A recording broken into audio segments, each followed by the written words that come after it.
Hello, welcome back. Thank you very much for your liking my page and also subscribing. I do appreciate you very much. So we're continuing with the projection of the astral body by Sylvan, Muldoon and Hereward, Carrington. We are midway, page 82. The next chapter, an interiorization caused by a noise. Okay. I recall one exteriorization when I was about 15 feet advanced, but still within cord activity range. It was about 11 o'clock at night. The progress was erratic and slow. In the cellar, some of the family began to shake the furnace gates vigorously. The noise came unexpectedly. The whole cable seemed to vibrate for an instant. Then, with a pulling force, the resistance drew me completely from the upright position into the horizontal, right through the air to a position directly over the body, physical, and down into coincidence. The entire coming back consuming an infinitesimally short time. Sounds and emotions will shoot the phantom back into coincidence more quickly than any other opposing factor, often with lightning speed. When such takes place, shock is always felt in the physical body, sometimes accompanied by pain, or as I have termed it, a split in two feeling. This is termed repercussion. Repercussion of the astral body. Within cord activity range, many curious phenomena may occur. Repercussion of the astral body itself, repercussion of sensibility, repercussion of motivity, dual sensibility, lack of sensibility, catalepsy, instability of body, and many others. We will first consider repercussion of the astral body itself. Probably the most common cause of bodily repercussion is the awakening of consciousness during the process of an unconscious projection. The phantom may be projected to any distance within cord activity range. In an unconscious state, when suddenly consciousness begins to appear, almost before the first scintilla of consciousness comes, the astral repercusses into the physical with unthinkable speed. When thrust back into coincidence in this manner, the entire physical mechanism is jolted throughout, as though every muscle in the body contracted at the same moment, and the body gives a spasmodic jerk, more noticeable in the limbs than elsewhere. Consciousness, which incited the bodily repercussion, has commenced to become active, and as a rule, immediately after the repercussion, the subject is conscious in the physical body. There are hundreds of people, yes, everyone who sleeps, whose astral bodies move slightly out of coincidence for the purpose of becoming charged with cosmic energy every night. Have you ever noticed how, when greatly fatigued and in the hypnagogic state, just entering sleep, you have suddenly given a spasmodic jump and become conscious? The doctor calls this nerves, but that explains nothing. The solution of the problem is simple. When the condenser, the astral body, is run down, the subconscious moves it out of coincidence as soon as possible to enable it to recuperate more quickly. So when fatigued or in a condition of enervation, and you enter the hypnagogic state, the phantom moves out of coincidence.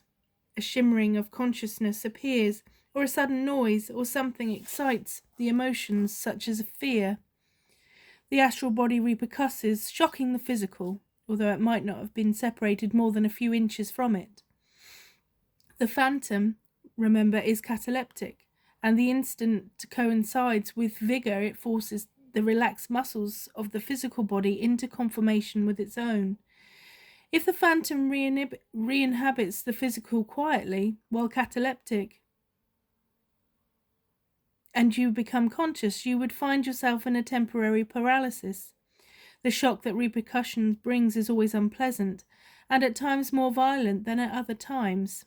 The violence of the shock corresponds to the extent of space through which the astral must move before coming into coincidence, and also the speed with which the interiorizing takes place. And the speed of interiorizing in turn is regulated by the amount of overbalance and negative factors. The greater the speed and the greater the distance, the more forceful will be the jolt. Velocity and distance combined produce the maximum repercussion, but speed is the more important of the two, even for a distance of separation. of only 1 foot, if the return to the physical is with intense velocity, the physical will undergo a violent shock. The most striking result of this quick reanimation, when both speed and distance are involved, is the feeling of being split through the centre of the body. Split through the centre describes the agony better than any other words I can think of. It is a sudden thrust of severe pain, as though a sharp-bladed instrument had passed directly through the entire length of the body. This more severe effect is not experienced so frequently as jumping, for the reason that most people do not have extensive separations. However, both are distressing enough. Whether there be any danger in this painful repercussion of the astral body, I am not prepared to say, but it is probable that such happenings are more unpleasant than harmful. When the return is governed, as it should be, by the subconscious with positive balance, the recoincidence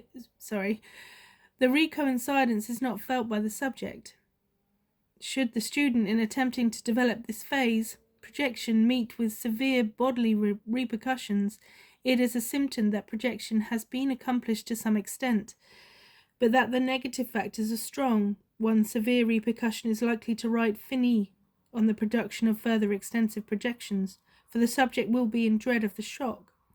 And this suppressed fear will always induce an emotion at the very first flash of consciousness, and will shoot the body back into coincidence,